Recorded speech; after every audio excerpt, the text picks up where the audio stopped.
Muito obrigada pela oportunidade de estar aqui com vocês. É um prazer muito grande, né, estar com companheiras de lutas de décadas.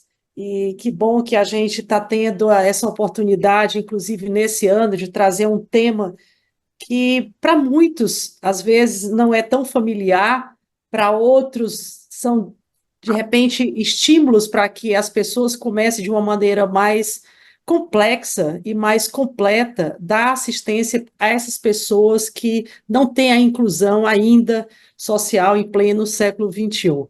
Então, eu queria falar muito rapidamente, se você puder colocar só em tela cheia, aí facilita, e pode ir passando para o segundo slide. Dizer que a minha posição enquanto profissional, eu sou enfermeira de formação e há quase 40 anos, né, venho trabalhando em prol do aleitamento materno aqui no estado do Ceará. Pode passar o próximo.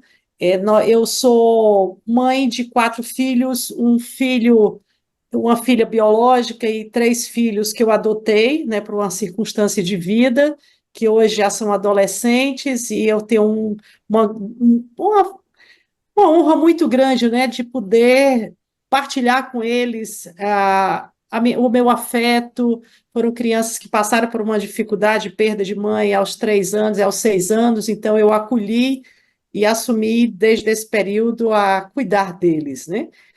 Em 2004, quando eu estava fazendo a minha tese de doutorado, eu estava avaliando as consultas de enfermagem na rede pública da atenção primária. E no momento em que eu aguardava que as mães saíssem da consulta de enfermagem, uma senhora saiu com o bebê no colo, tinha 5 dias, e uma outra criança ela vinha segurando na mão. E de repente eu olhei para as faces dela e vi que ela era cega e perguntei: por que que você está chorando? Ela disse: porque a doutora pediu para eu olhar se o meu neném amanhã ficava com mais icterícia, ou seja, aquela cozinha amarela. Como é que eu vou ver se eu sou cega e meu marido também é cego? Naquele momento me veio a pergunta: nossa, quantas pessoas cegas tem no aqui no Ceará, né? Então, será que tem muita mãe, muita mulher que é mãe e é cega? Então, foi a partir desse momento que eu comecei a fazer um trabalho mais aproximado.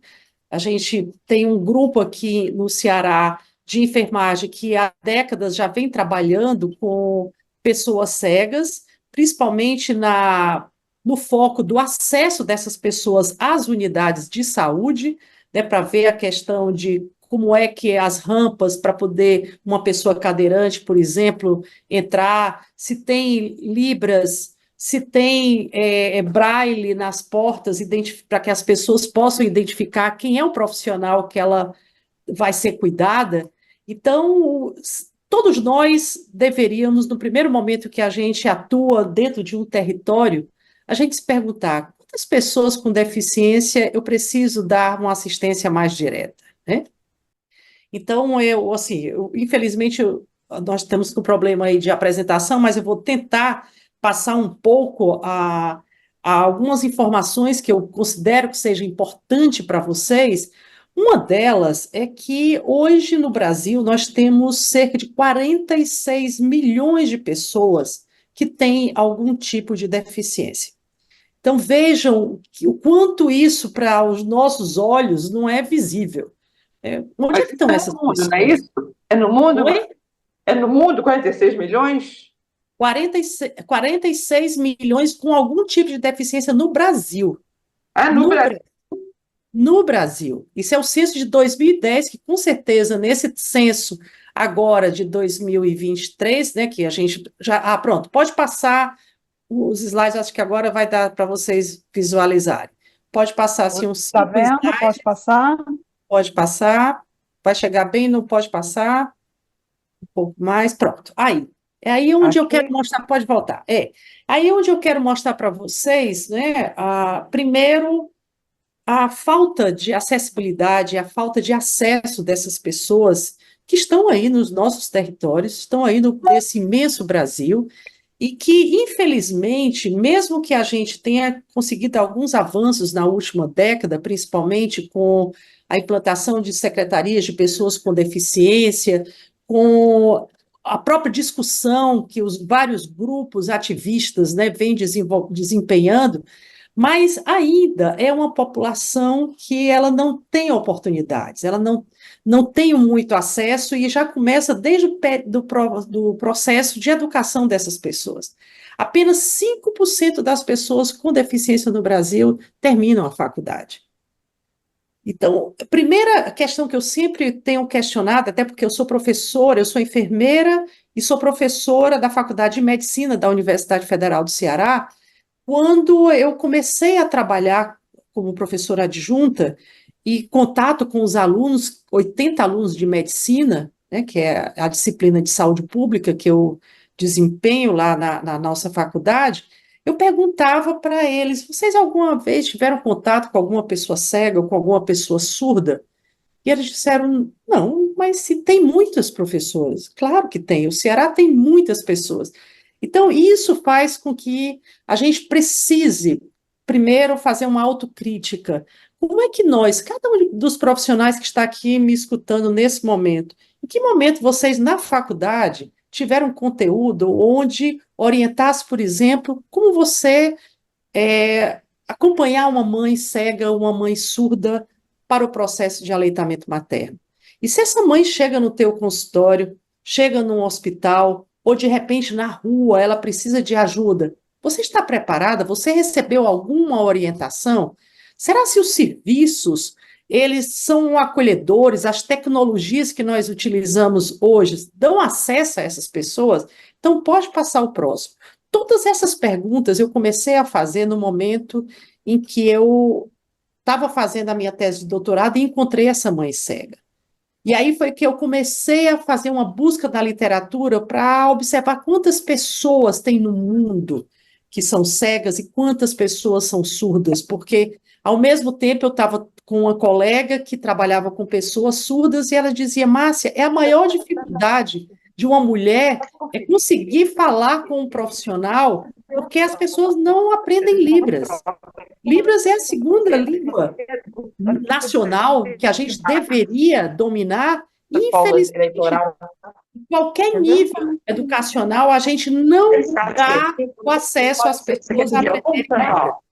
Então, aqui, só para rapidamente mostrar para vocês, né, que nós temos no mundo cerca de 466 milhões de pessoas com algum tipo de perda auditiva, sendo dessas 34 milhões são crianças, e essa perda auditiva ela é maior, principalmente quando a pessoa tem alguns fatores de riscos associados. Por exemplo, você ter prematuros que passam muito tempo numa UTI neonatal, ou às vezes tomando alguns medicamentos que são ototóxicos, eles apresentam ao longo do tempo problemas de surdez.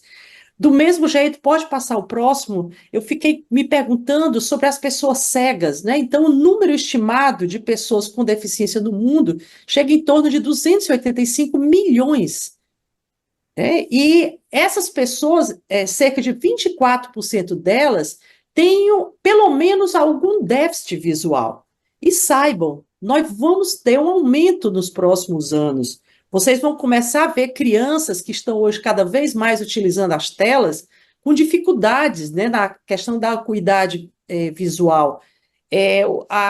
O fato das crianças nascerem prematuras, ficarem muito tempo em incubadoras, também é um fator de risco.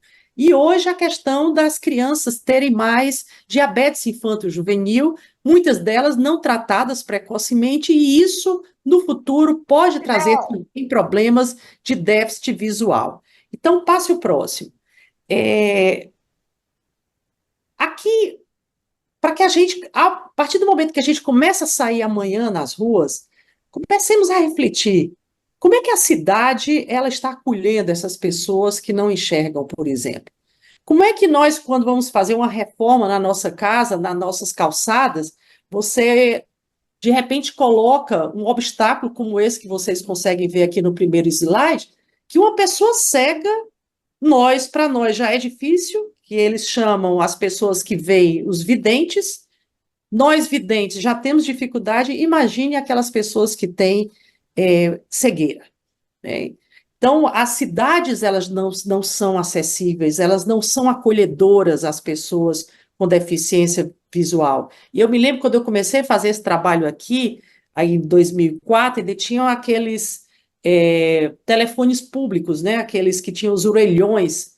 E quando eu comecei a entrar na comunidade cega, eu ia lá conversar com eles para saber como é que eu lidava, como é que eu aprenderia a conduzi-los, por exemplo, a levar para uma maca, para levar para uma mesa no meu consultório. E aí, de repente, eles diziam, professor, o maior problema que a gente tem é andar na rua, porque aqueles orelhões são colocados no centro da calçada, e quando a gente vem com a bengala, de repente nós batemos já o rosto, né, naquela parte da onde estava fixado o telefone. E aí nós fizemos um trabalho aqui com a Telefônica para poder colocar os telefones pregados nas paredes, e houve uma reclamação muito grande das pessoas, porque diziam que agora eles estavam expostos ao sol, e aí a gente teve que fazer todo um trabalho de conscientização social da importância de colocar um acesso mais fácil para que as pessoas que fossem cegas andando nas ruas, elas não tivessem aquele obstáculo. E, ao mesmo tempo, nas nossas unidades de saúde, né? Muitas vezes a gente até coloca uma rampa, a rampa é tão íngreme que a pessoa cadeirante não consegue subir. Nós, às vezes, ocupamos o lugar da pessoa com deficiência, colocamos um carro muito próximo ao outro, onde a pessoa que tem algum déficit locomotor não consegue andar, sair do seu carro, passe o próximo.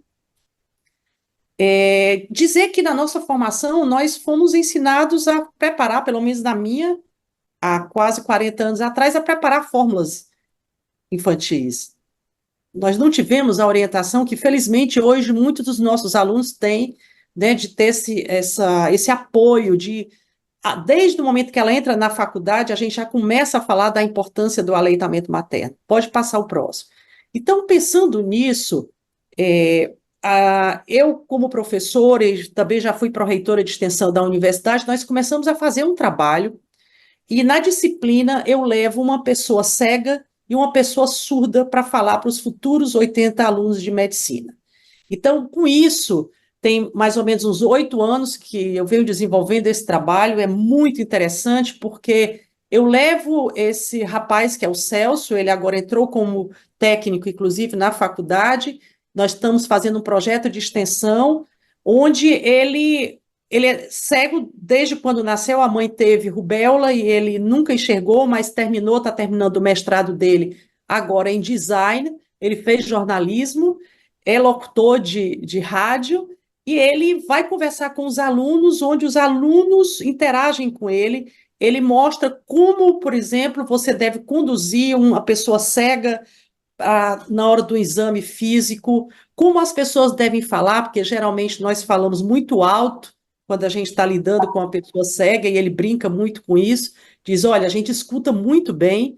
Então, com esse trabalho, nós estamos já há cerca de 7 anos formando alguns jovens. Eu tenho encontrado com alguns, às vezes, na rua ou em alguns locais sociais, e ele diz, professor, eu lembrei tanto da senhora, porque essa semana eu tive contato com um paciente cego, e eu me lembrei daquela aula que a senhora deu. E com isso também nós criamos um curso de Letras Libras, junto com a Faculdade de Letras Libras, abrindo todo semestre 30 vagas para aulas para os futuros médicos.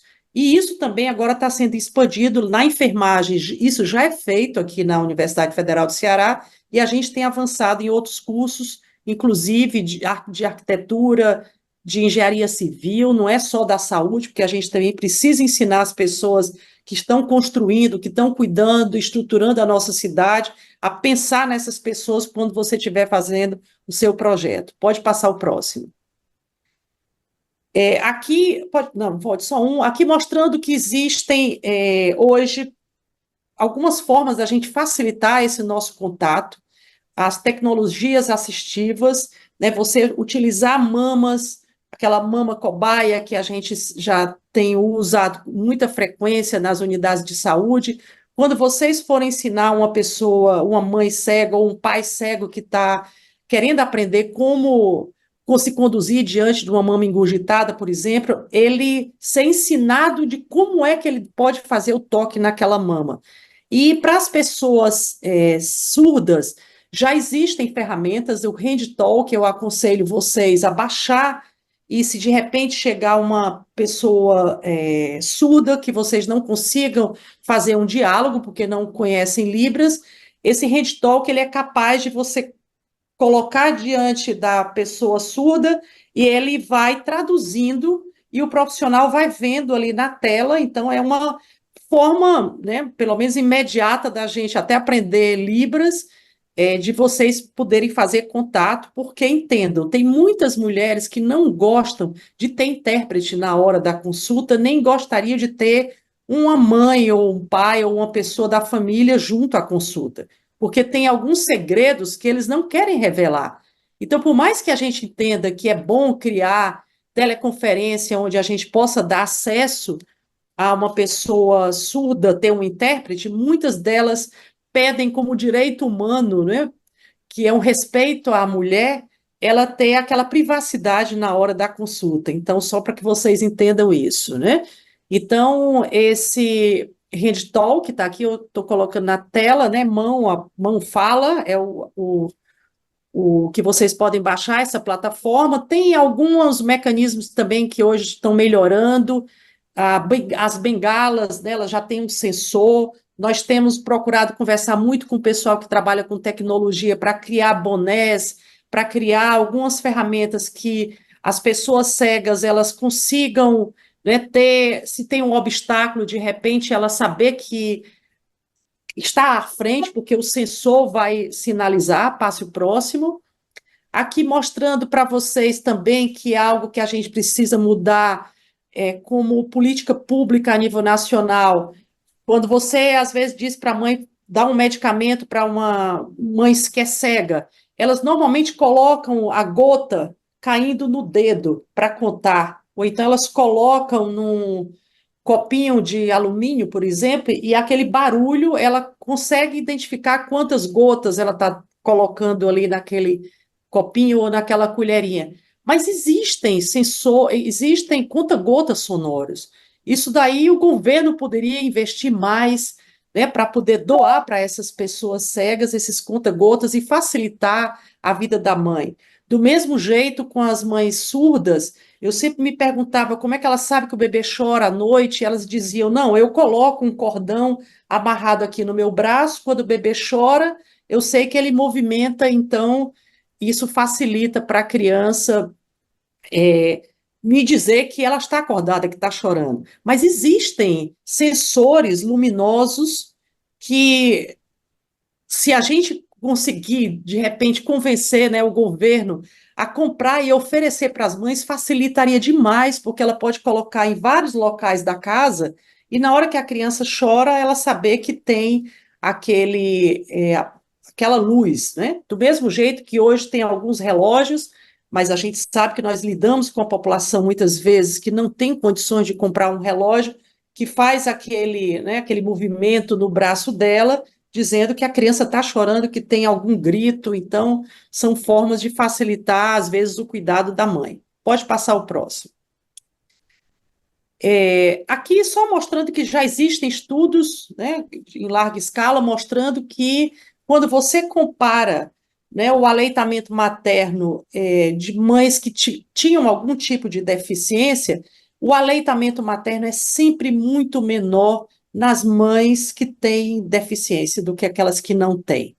E isso nos leva também a refletir como é que nós facilitamos, por exemplo, às vezes uma mãe tem o bebê, tem que voltar nos primeiros 10, 15 dias depois do parto, ela muitas vezes pega um transporte coletivo, que o motorista de repente freia, essa mãe está com o bebê no colo, tem bolsa, ela desce com muita dificuldade, às vezes no ponto, na parada de ônibus, e quando ela chega na unidade de saúde, é dito: não, a senhora chegou atrasada e a senhora vai ter que voltar outro dia. E nós deveríamos facilitar mais esse contato com essas mães. Eu acho que no protocolo de atendimento a pessoas com deficiências deveria ser obrigatório as primeiras consultas serem no domicílio dela, porque isso facilita muito, mas normalmente a gente não faz. Eu acho que para a questão do aleitamento materno a gente conseguir avançar, é importante que nos primeiros 5 dias, 10 dias, 15 dias, esteja um profissional da unidade de saúde no domicílio dessa mãe para orientá-la, apoiá-la, porque é nessa fase onde acontece o maior desmame e os maiores conflitos dela em casa. Pode passar o próximo. Eu vou só mostrando aqui algumas questões que normalmente eu aprendi com as pessoas cegas, eles não gostam que a gente olhe para uma criança mais velha ou para uma outra pessoa que está acompanhando e se dirija somente para aquela pessoa e diga, olha, faça isso. Eles dizem, eu sei fazer. Né? A mãe, ela consegue ter autonomia. Esse aqui é um trabalho muito interessante que tem de alguns ginecologistas, obstetras, que para criar mais um humanismo nesse cuidar das pessoas cegas, eles fazem em 3D um o formato ali, ele pega aquele ultrassom e transforma aquilo dali para que a mãe, na hora que ele estiver passando no órgão lá, no narizinho, na boca da criança, a mãe ficar tateando, né? Porque ela usa muito tato. Ter o apoio do companheiro, é muito frequente a gente ter o casal que os dois são cegos ou os dois são surdos, por exemplo. Então, ter sempre a participação do companheiro para poder ouvir o que você está orientando e criar aquele mecanismo de interação familiar.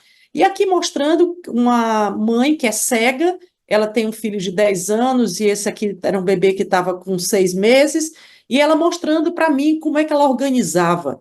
Nunca chegue na casa de uma pessoa cega e mude de lugar as cadeiras, não mude de lugar onde está aquele estojozinho, que ela sabe onde é que está o algodão, onde é que ela sabe que está o conta-gota, tudo eles têm um sistema de organização próprio. Então a gente tem que se adaptar a eles, e eles, no primeiro momento, precisam do nosso apoio, mas depois eles fazem tudo sozinho. Passe o próximo, eu vou terminar, porque só faltam 3 minutos, pode passar o próximo. Pode passar o próximo. Aqui, para minimizar as dificuldades com essas pessoas com algum tipo de deficiência, é importante a gente oferecer o direito à acompanhante. Não é porque o pai é cego que ele não vai poder participar do parto. Né? Ele tem que entrar. A gente tem que facilitar, colocar aquele pai numa cadeirinha, conversar, explicar para ele os procedimentos. Ele vai seguir nossas orientações melhor do que, às vezes, alguns alunos que a gente orienta e ele não segue, né?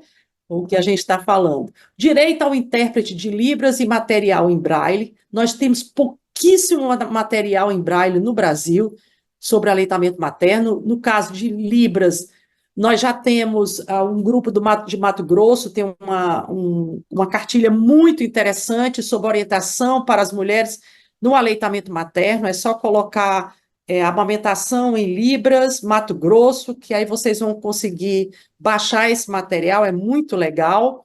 Explicar cada procedimento a ser realizado com o paciente cego e surdo. Nunca toquem na mama sem antes explicar. Quando vocês forem tocar a mama, sempre façam esse movimento de fricção, ou mesmo com a luva, vocês façam um movimentozinho de fricção para dar um certo aquecimento. E se você não explica, o susto é muito maior, né? Então a gente tem que explicar esse procedimento, dedicar mais tempo na consulta. Não são só 15 minutos uma consulta, uma pessoa que precisa de um apoio maior. E propiciar melhorias de acesso e comunicação para essa população. Aqui no Ceará, hoje, nós já temos um sistema dentro da Escola de Saúde Pública, onde tem intérpretes o dia inteiro. Então, os profissionais de saúde, eles agendam.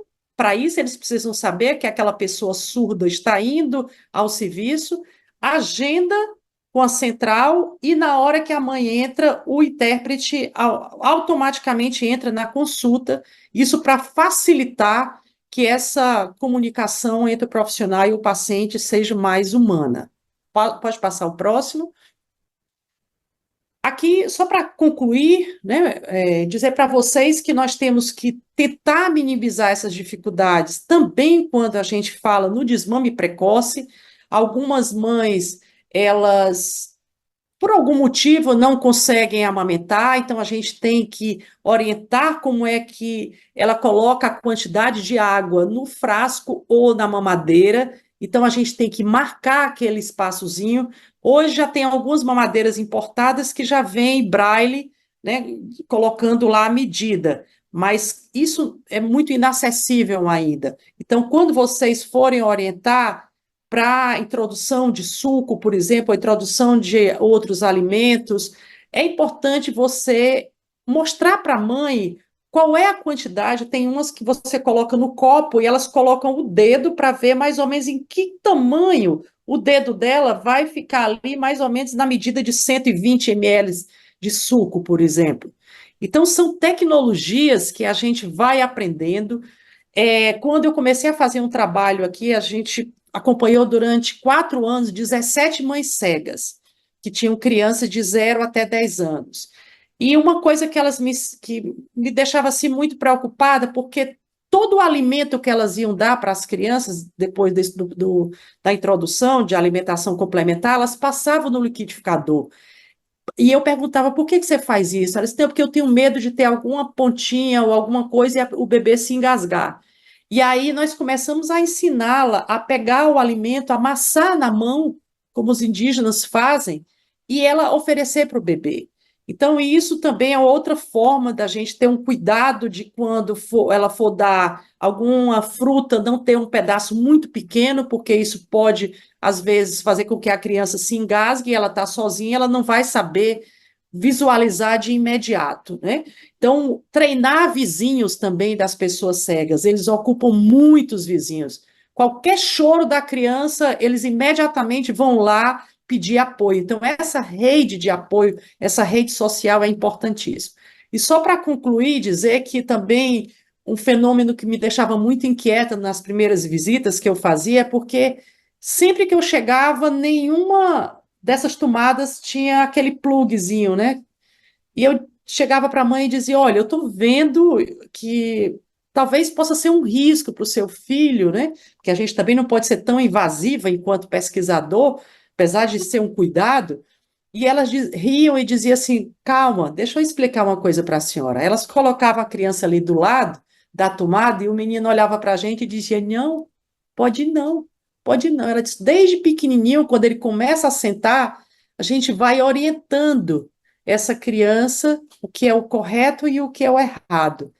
E com isso, é uma hipótese que eu tenho. Eu gostaria de ter mais tempo da minha vida profissional para fazer novas pesquisas, mas eu deixo esse tema para vocês se mexerem da cadeira, é avaliar a questão do desenvolvimento infantil das crianças.